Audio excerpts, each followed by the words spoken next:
Today's episode is a huge milestone for the Liturgical Rebels. This is our 50th episode. We are now into our third season and continue to grow in popularity. I have interviewed artists, musicians, authors, activists, and environmentalists from across the globe. Most of them are faith-based, but often outside the boundaries of what some consider Christian faith. I hope that you have found these to be provocative and stretching, and that you are growing in your faith as you listen to them. We are ranked amongst the top 25% of podcasts, with listeners from 70 countries and 1,650 cities. I'm delighted at what we have accomplished in the last 2 years and am motivated to keep moving, hopefully, in the upward direction. I am lining up some exciting new guests for the months ahead, but if you have suggestions of artists, musicians, authors, or environmentalists that you feel would be interesting guests, I would love to hear from you. Please let your friends know and help me spread the word about the podcast. In today's interview, I will be in conversation with Susy Lee from Australia. Susy is the author of Raising Kids Who Care, Practical Conversations for Exploring Stuff That Matters. She is also part of a co-housing experiment in Wollongong, Australia, just south of Sydney. Susy has a master's degree in peace and conflict studies. Her eclectic career twirls around the twin themes of social justice and children, including state and national consultancy roles with children and families, international aid and development and advocacy.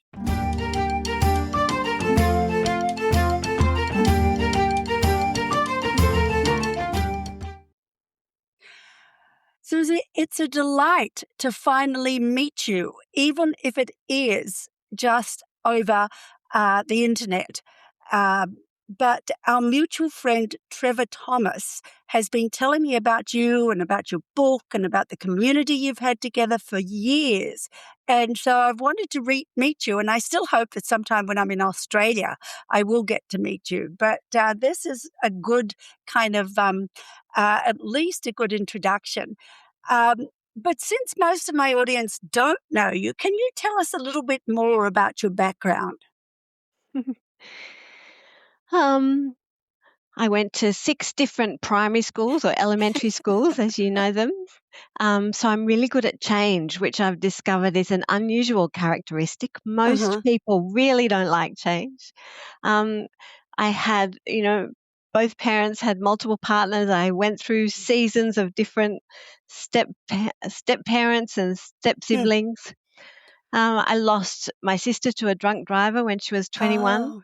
Oh, And that was an extraordinary change in my life. I'd bought a one-way ticket to go off to Europe backpacking after university, as everyone does from Australia, and had to come home, and eventually ended up meeting the man who would become my husband because of that, and otherwise I wouldn't have. I said I was never going to have children and never going to get married, which often kids of divorce say, but now I'm never going to say never again. So I have a beautiful husband, and I have 2 boys who I'm very proud of, except for the one rascal who's decided he's got a girlfriend in Canada. But my oldest son, though, has given me a granddaughter. I have a heap of nephews, and there's a girl in my life. So she's 3, and there's the second grandchild is on the way in May. So that's exciting. Wonderful. Wonderful. Yeah. I've had a very eclectic career. I've studied computer science and psychology and theology and peace and conflict, and I've taught lots of things at different levels from little tiny kids through to university. And education has been a theme throughout my career. But most recently, I worked for aid and development organisations, for charities who care about poverty and injustice. Wonderful. The first time I heard about you, I think Trevor was talking about the community that you're involved in Wollongong, which, for those that don't know, is south of Sydney in Australia. Tell us a bit about that and how you got involved, because we also live in a small community here in Seattle, and so I'm very interested in community. Well, I remember when my first son was born, it was a lonely time, and I've since heard that women who are at home with babies are at risk of isolation, and often depression can come from that. But then a wild thing happened. My brother-in-law and his wife moved from Melbourne, which is 1,000 kilometres away, to Sydney, and they lived with us just for a little while they were looking for somewhere else. And it ended up that we lived together for 6 years. Mm. And we raised 4 boys between us, and those boys had a ball. I only had to cook every second night, and we never needed a babysitter. And eventually that came to an end. We wanted our own sort of family cultures. But of course, the boys are incredibly close ever since. And as time passed and retirement loomed, I read an article about how often when men finish their full-time career, they haven't focused very much on other interests, or on having a social life even, or a community of friends, and that they often can put all of those needs on the wife. And I'm like, oh, that is absolutely going to happen to me. And I started thinking about the way we do retirement in the West, and it's not the way that humans have lived forever in villages with or with lots of people around. Yes. So I started just talking to friends, and anytime anyone was vaguely interested in this idea, I added them to my email list, and I would send around articles of co-housing, which is a thing around the world where people live in intentional villages, um, and after a while, it kind of funneled down to 5 couples that were willing to put their money where their mouth was. We ended up, after a couple of years of conversations and looking and narrowing down what we were going to need. There's 10 of us that have a house. We call it a crazy experiment. We had to buy it before retirement because the bank wouldn't lend us money before otherwise. So we are living there part-time, trying to work out what the house needs to meet our needs and whether it will work for us. But so far, there's so much laughter. There's a lot more exercise because everyone's always saying, oh, I'm going to the beach. Who wants to come? I'm going for a ride. Who wants to come? Amazing, stimulating conversations. And yeah, so far it's really great. Even the introverts like it. That's wonderful. So do you each have separate houses, or how does it work from that perspective? We always planned that we would have separate living areas and maybe some living area in common. And then we found this big old sort of Art Deco hotel up in the mountains. We'd said we only want to live 15 minutes from the beach. This was 2.5 hours from the beach. We went and stayed there for a weekend and went absolutely mad, falling in love with this place. And we realized it was so big and rambling that we could have sort of a suite each. We could all have, a few rooms at each end of the corridors. And honestly, the place was falling down. We didn't know how to run a hotel. It was stupid. But it galvanized us into the idea that actually, if the house was big enough and could be divided well enough, we could all live together. Luckily, we didn't buy that place. We found a place 15 minutes from the beach. And so the idea is that each couple will have a bedroom, a bathroom, and another sitting room. And then there are lots of different living areas in the house. But yeah, we share a kitchen. We all eat together. Lovely, lovely. That's to me is just wonderful. We actually have 3 separate apartments, so we only have one meal regularly together a week, but often together at other times as well. But that's the only one that we kind of mandate, as it were. So yeah, but it is. I think I don't know why people are afraid of community, because it is just such a wonderful way to live, and we've lived it all of our married life. So yeah. It's been so great for the men. We have a bunch of engineers who, been very focused in their work, and when a branch will fall off, and the five of the men are out there with a chainsaw for an hour and a half discussing what should be done with it. It's fantastic. It's this guaranteed social life for them. Oh, that's And they lovely. talk to each other about the things that we don't really, the wives are really not interested in. Mhm. Oh, that really is. Yeah, I think, the companionship that community can provide is fantastic. Yeah. So it's great. Now, the main thing I want to talk about is your book, Raising Kids Who Care. Um, and you sent me a digital copy, and I have just been absolutely delighted with your book. Um, I must confess I haven't completely read it. I've had to skim through some sections, but I know I'm going to be going back to it because there's so much in it. It is so rich, and it's not just for kids. So many of the principles that you talk about, I think, oh, I know some adults that could really benefit from this and things like this. So just as a bit of a background, why did you write it? And what do you feel is the main goal of the book? Well, I'll just tell you a secret. Don't tell anybody. It's not really a book for kids. It's for Uh-huh. kids to teach their parents. Yeah, no, I can understand that. Or for adults to teach each other, I would think, Yeah, yes. absolutely.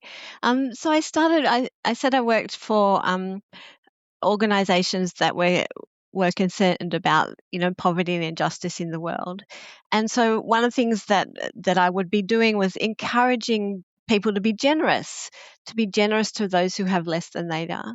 And then I realized, well, if we gave so much that that everyone in the world lived like a middle class Australian, then actually we'd need 3 to 5 planets. We don't have the resources for that. So what we also need to do is talk about when we have enough, Mhm.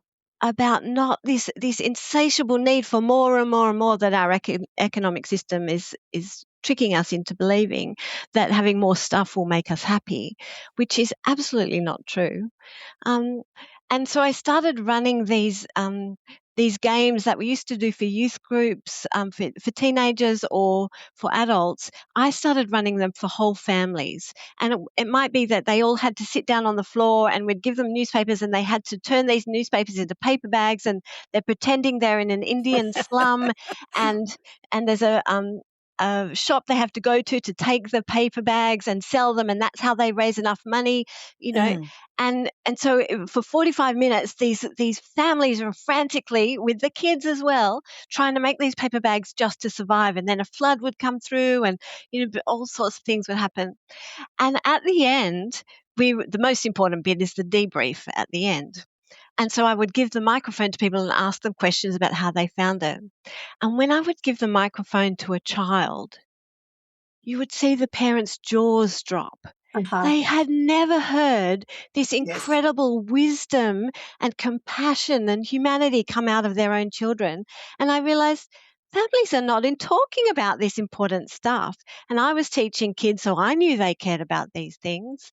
And so my main goal of the book really is to get families talking about stuff that matters, not just about what time we need to leave and make sure you've got your lunchbox, Mhm, mhm. but let's talk about having a sense of purpose or mission. Let's talk about how we contribute to the world. Let's talk about how we can be a really good friend, how we can understand what consumerism or technology are trying to do to us. Um, to raise children who are being participants in the world rather than Mm, observers. mhm, mhm. And reminds me of the scripture, "A little child will lead them." And I think that it's Absolutely. true. If we give children the opportunity, they can lead us in lots of ways, I think. So, yeah. Yeah, they haven't been beaten down by the world. And so it's actually really great for parents to hear the beautiful idealism of kids and be reminded again of that. Mhm. Well, when I wrote my book, The Gift of Wonder, a lot of what I did with that was, of course, look at how children were. And a good friend of mine who is a a artistic person in schools up in Canada. She said to me, read some children's books, watch how children play. And I learned so much from that, and looking at the way that children did things, that I thought, yeah, we have got to recognize the incredible wealth that somehow gets squelched in us, I think, as we get older. So, um, so what is the Oh, we are structure? Oh, soulmates, I'm you and sorry. I. Yes. Yeah, I suspect so. I thought so as I was reading through your book. So tell us a little more about the structure of the book and what you feel are the most important lessons that you'd like people to get from it. Or should I say, what are the things you've heard in the last few years since you wrote the book that people have been gleaning from it? Well, they're two big questions. I know. I'm really good at asking big questions. So Well, I said that my big plan is that I'm going to change the world with this book. But then I realized in order to change the world, we need to have a handle on our own character. And mm, then in order to do that, we need to have an understanding of what effect our culture is having on us. And in order to do any of those things, you need to be feeling loved and in good relationships. So I kind of structured the books with these four big areas. The first one is relationships. And there are 10 conversations that families can have about how to be a good friend, how to be a good listener. There are 3 about listening, because everything about relationships is listening mhm, rather than talking, and parents could learn well from just that one tip. Um, and then there are 10 conversations about the effect our culture has on us. That we're all worried about the effect of social media and technology on our kids, but there's some really great nuanced research that if we believe in education, right? If we just educate our kids or our teenagers about the effects, then that helps them to make their own decisions, to set their mhm. own boundaries. Yeah, we And if need a to whole trust them a family, little more. Mhm, yeah, I think so. And if parents are actually then having to examine their own social media usage as a family, that can only be a great conversation. And the effect of consumerism, the most highly paid psychologists are paid for by the advertising industry mhm. to try to get us to think that we will be happy if we have more stuff. Yes. Um, and then looking at the next 10 conversations are about character. It seems that from the time of Aristotle, it's like the whole point of life is to build our character, but we've seemed to have totally lost it. Now it's just to become rich and famous or something. Mhm, And but but how do we become wise people? How do we become loving, forgiving people? How do we have humility?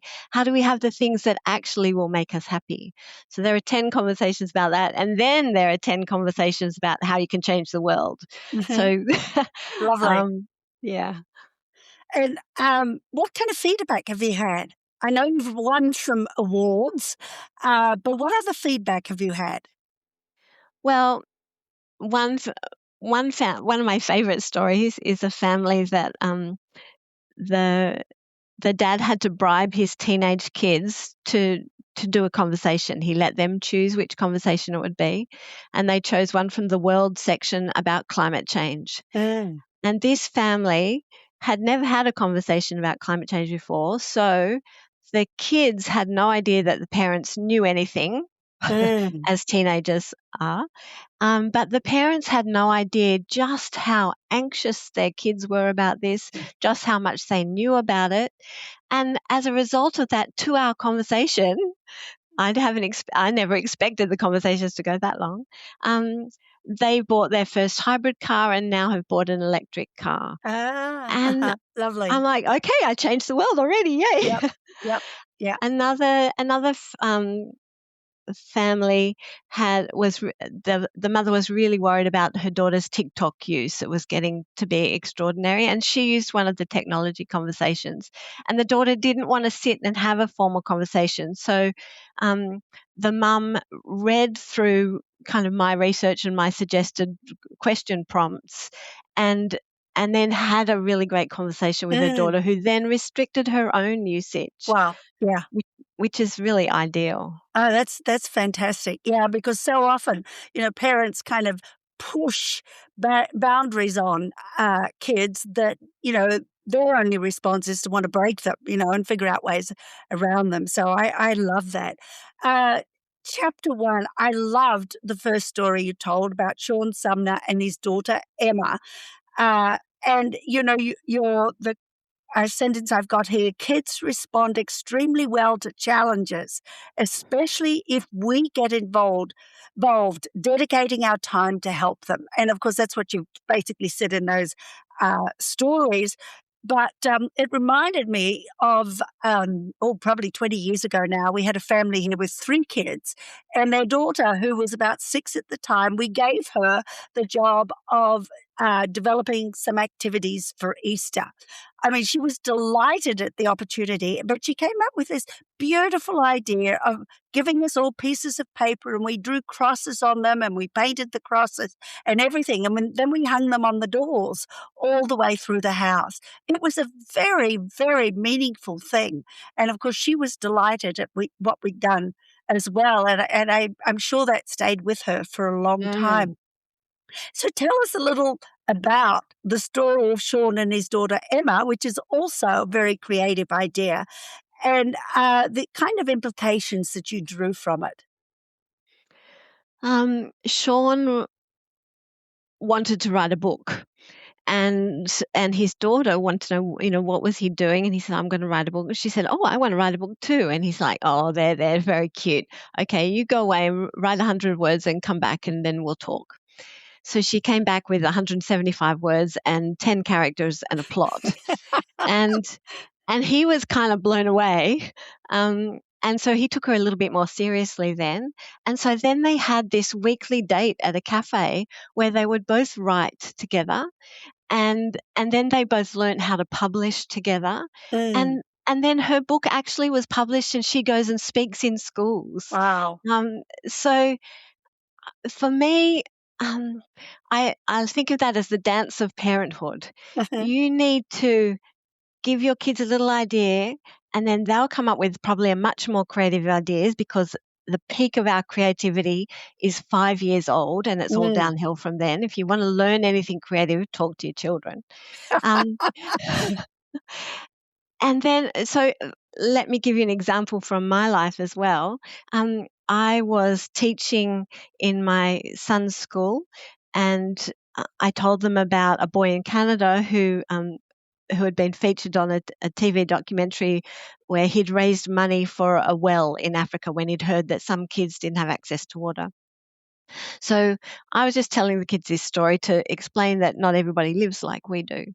My kids came home, my 2 sons, 2 years apart, came home that day from school, and they'd sat together at recess and decided that they also wanted to raise some money for people who had less Mm, than they did.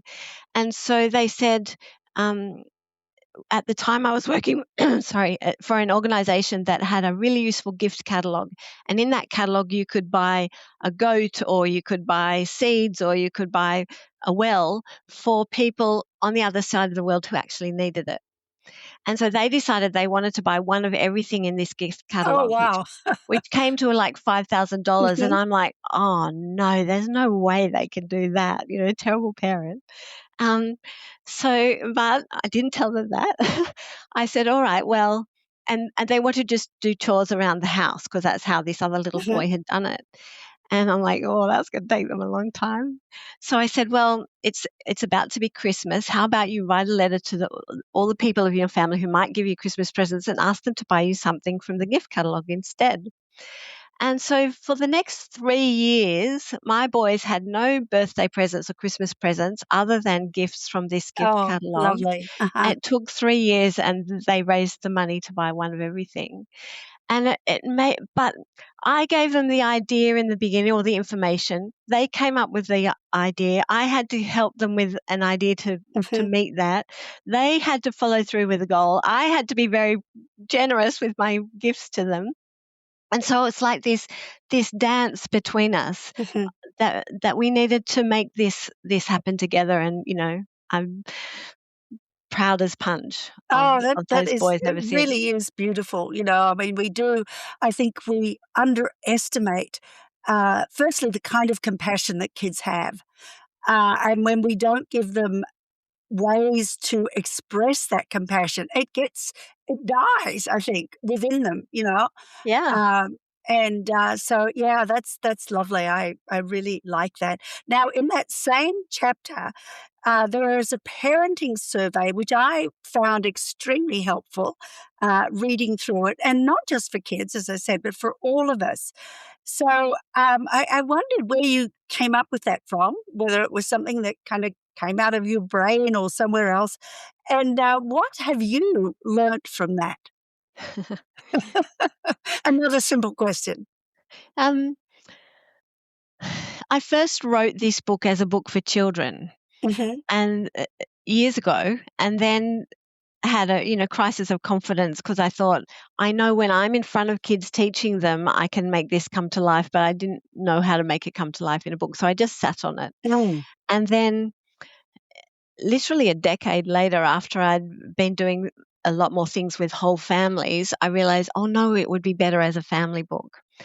Um, but then I thought, oh, well, what do I know? So I literally just put out a questionnaire on Facebook to all my Facebook Mm. friends saying, Mhm. this is what I'm thinking of doing, and what sort of issues do you have? Um, and I just, I just expected a few ideas, and I was absolutely swamped. Swamped. It was like parents had just been waiting for somebody to ask them these questions. And then the cleverest idea I had was have been going to a church for 30 years. My kids grew up with a bunch of kids, and this whole um, young adult group that I'd had in my house every week, for years, were now social workers or working for aid and development organisations or, into renewable energy. And I know they were kids who care. Mhm. And so I sent another survey out to them and said, Mm. What is it that you think your parents did that helped Mm. you to become people It's who great. care?" And so they said things like, talk to them. Let Take them with you. If you're making a casserole for someone who's not well, let them help you and let them go with you to do Mhm. that. Mhm. I used to take my kids to once a year to Voices for Justice. It was this 300 strong group of people. We would go down to our Parliament House and we would make appointments with all of the parliamentarians. I guess do Mhm. you have House of Reps, Congress? Um, and we would talk to them about wanting to increase foreign aid or whatever. And so having my Mm. kids be part of that, believing that there's something they could do to change the world, made a huge difference to them. I think Mhm. if I think if we watch the news, we think the world is a terrible place and Yes. it's just demotivating and anxiety producing. So when kids know that there are things wrong, we need to find ways to give them something to do about it.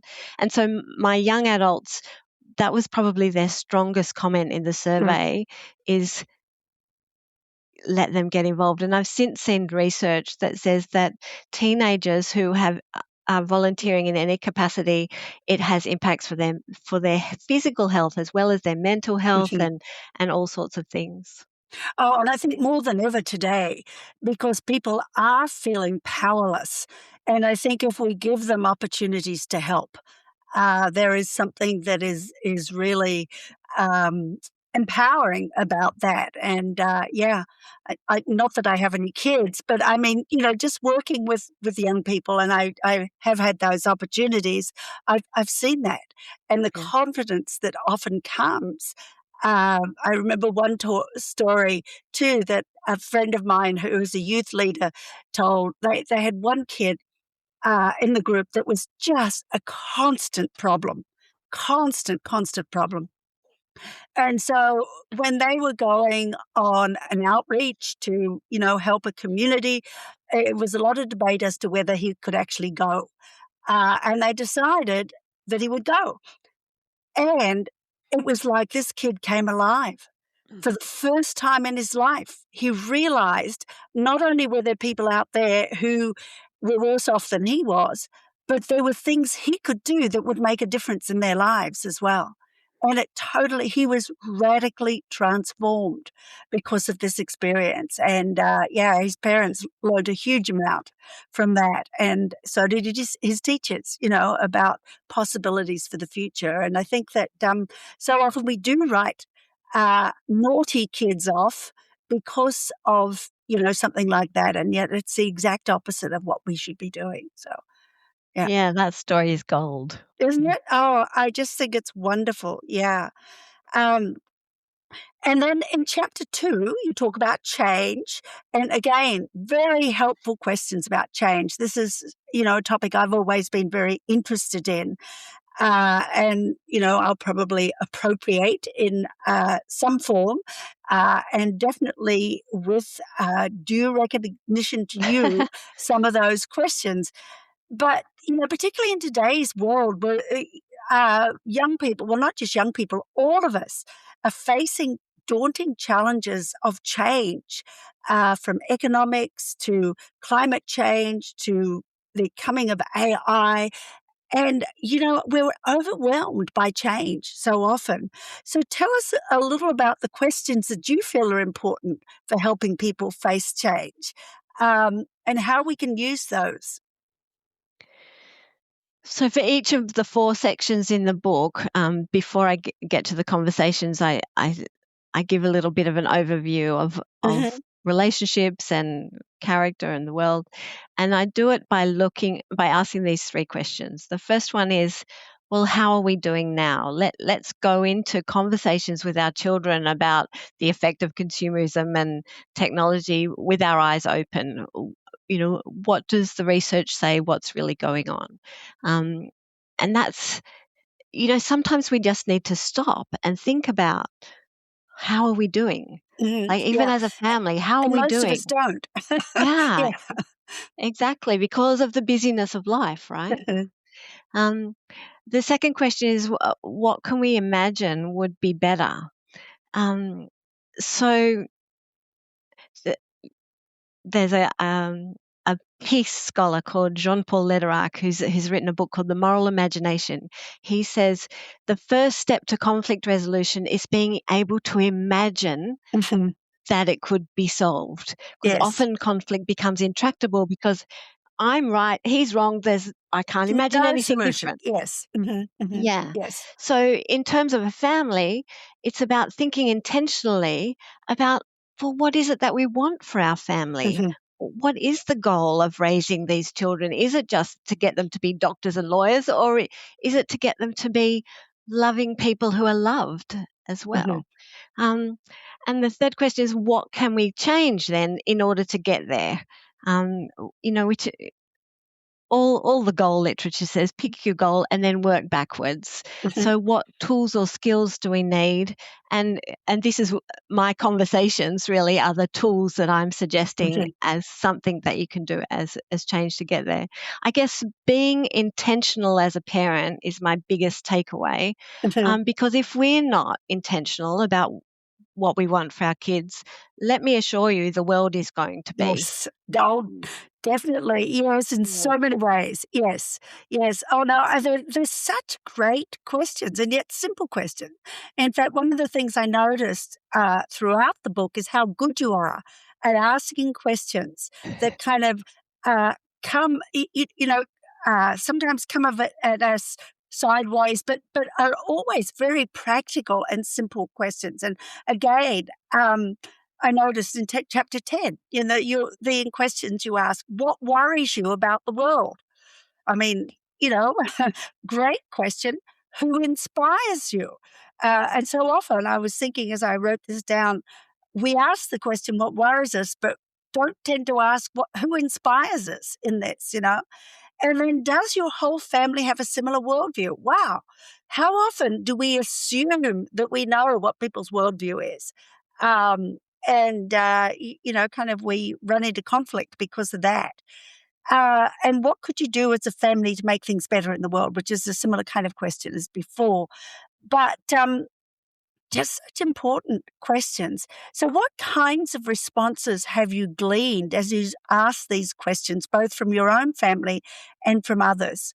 If you can give us some examples, that would be great, because I think the stories of what people have done is what really speaks to our audiences. Well, I gave you a couple of examples, the Yes. family who Mhm. talked about climate change and the mum who talked to her kid about social media.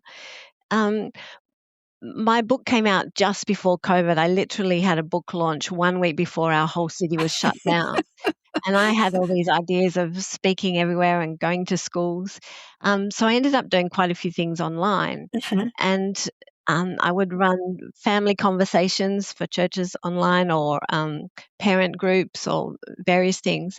And I would use a very narrowed down example of a conversation from the book. And I know from research that optimists live 10 years longer than pessimists. That if you want to build resilience in your children, Yes. one of the things you need to do is help them to become more optimistic, Mhm. because some of us just by temperament are born more pessimistic than others. But optimism is a good thing. So I would ask these questions like, who can remember who won the 100-meter dash in the Olympics last year, or who can remember someone who won a Nobel Prize? And no one can remember any of these things. And then I say, okay, now write down who you can remember, who was a teacher who was really kind to you. Now, Yes. write down someone who taught you something that's been really helpful. Write down someone who really listened to you, and everyone can think of these things. And then I get them to talk to each other about one person who inspired them. Mm. And oh my goodness, people just love it so much. Yes. Like, people are in tears, they've got goosebumps, they're being reminded Mhm. that, because the things that inspire them are not, oh, they were rich and famous. They were kind, they were generous, they were forgiving. And I sometimes talk about, actually it was I can't remember his name. There's David Brooks. Um, I read one of his books. He's a writes for the New York Times, I think. Um, and he said that he talks about the difference between your CV values and your eulogy values. Mm. So in a CV, I write, I've done this, I learnt this, I've had this prize. Um, but at a eulogy, someone will stand up and say, "Oh, this person, they looked after me when I was sick, or Mhm. they were so kind." Whenever I go to a funeral, it makes me inspired to be the type of person that I want people to remember me as. Mhm. Mhm. And so talking about worldviews with kids is just that sort of simple thing. Oh, and, yeah, that is great. Yeah, I had a lot of food for thought here for me, as I'm sure for many others that are listening as well, because you're right. And this is how we kind of bring people's values around to more godly values, is not by kind of pushing them over the head with scriptures and, kind of this is what's right, but by sharing stories that inspire them, I think, and getting them to share stories that inspire them. And yeah, you're right. I mean, Yeah. I can still, um, 60 years later, remember a couple of the teachers that really inspired me when I was at school. And I think that that's not unusual. Um, and yes, it's such an important thing to think about, because these are the things that our culture kind of tells us don't really matter, and yet, boy, in the heart, we know that they do matter. So I'm so glad that you have written this book, and hopefully that people are finding it. Is there something else that you'd like to share, either from the book or from your experiences since you wrote it? I think I've been at the same church now for 40 years. My dad was in a sect and was thrown out of it. And so Mm. I grew up very anti religion, and then met my husband who, I really liked him. So I was prepared to even entertain the thought. And my church has been my village. Michael Frost, who you've spoken to, Uh-huh. um, was a student pastor there and is now Ah, there uh-huh. again. Um, and I think I've done every job that there is at church, but eventually I became tired. I've met so many people who have been in Christian ministry who have been really dedicated Christians who just, another sermon on Romans something something, or another sermon on Isaiah, or people who are standing out the front saying, you've got to forgive, but then don't ever tell us how to do it. Yes. Forgiveness is really hard. Love one another. Really, really hard. And there is a lot of psychological research. There's a whole area of psychology that is dominated by Christians that looks at, how does forgiveness work and how can we do it? How does humility work and how can we become more humble, and why is that important? Um, and I think I'm tired of just any religion that is just all talk. Yes. I need to see the fruit. I need to see it in action. And so I think that is what's behind this. I didn't write this book for Christians. It got shortlisted for Australian Christian the Book of the Year here, but that made me think, oh, that's great. They understood, even though it doesn't Mhm, talk about that at all. What's at the heart of it is the inspiration that I got from some of the things that Jesus talks about. mhm, mhm, Um, that I think the world would be a really better place if we did love one another, if we mhm. did choose forgiveness over revenge, if we did choose humility over, I'm fabulous and rich and famous. And so I guess that's what I'm hoping for with my book, and that's where my heart is in it. That this is my response Mhm. to the type of kingdom work that Jesus inspired me with. Uh-huh. Well, and I'm with you. I think we have too many sermons, too much theology, and it's not even action that we need in a way. And this is, of course, because this is my passion. It's wonder. And something like that. It's interesting because I kind of get roped in when our two pastors are away, um, and asked to do something. And last year in August, always in August, a lot of people are away because that's summer here. So they asked me if I would lead the August sessions. And I said, well, normally very informal. Sometimes they just sing some songs or something. I said, can we do some awe and wonder walks? Um, and so I did 3 sessions with awe and wonder walks. One of them we focused on nature. One of them we focused on each other. And I asked people to walk with somebody that they didn't know very well. And the third one, we focused on the church. And I asked them to walk around inside the church and choose some things that gave them a sense of awe. And most people chose things that they didn't normally look at. And afterwards, of course, we sat and we talked. And I had several people say to me, they are the best sessions I've been to this year. And I thought, I didn't do anything. And I think that we do too much sermoning and not enough asking people's participation. And I just was fascinated by the response of people. And I've done a couple of other kinds of sessions similarly since that convinced me. That's exactly what I do, and we are going to have to swap ideas. I think so. Yeah, well, I just did I don't know if you know the practice of chalking the door. Have you heard of that? I No. first heard about it in Europe. And for our audience too, I think this is something I've written about this on my Substack. But, it's a great one for getting people out there. Basically, across the door, and we did it in our community and then we did it in church last week. Um, uh, Across the top of the door, you write the initials, and let me see if I can find the initials here. I can't, but the 3 initials of what we all kind of have made up as being the names of the 3 wise men. But they're also the initials of Christ bless this house. I think it's CB M. I think that's right. Melchizedek, Balthazar, and Caspar. So Caspar, Balthazar, Melchizedek, in that order. Christ bless his house. And so we talked about it at church, and because of the situation here, I said, I feel as though this year, this is a kind of a bit of a subversive practice.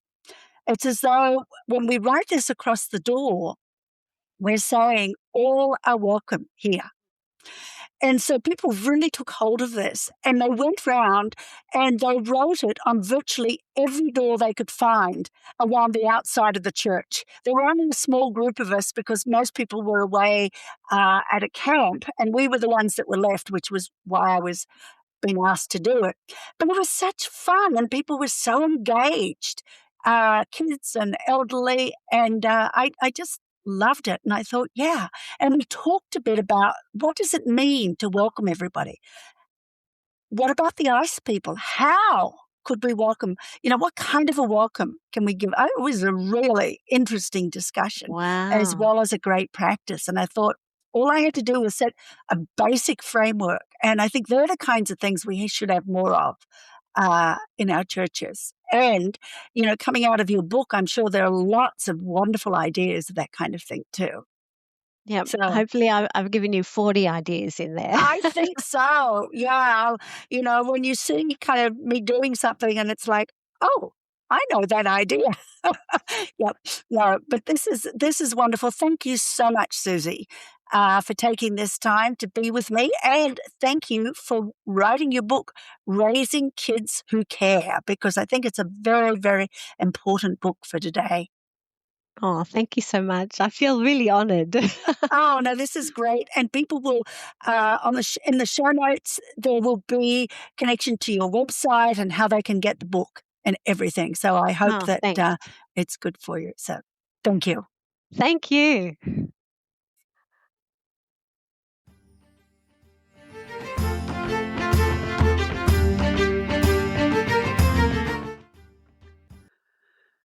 In today's inspiring conversation, I interviewed Susy Lee, who shared her eclectic background and experiences that shaped her views on community and parenting.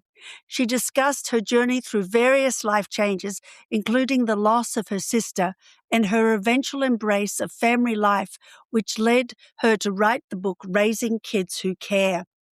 This book aims to foster meaningful conversations within families about important social issues, encouraging children to be active participants in the world rather than passive observers. Susy emphasized the importance of community living and how it enriches relationships, particularly for men who often struggle with social connections post-retirement. Our discussion delved into the structure of Susy's book, which is designed to facilitate conversations about character, consumerism, and the impact of technology on children.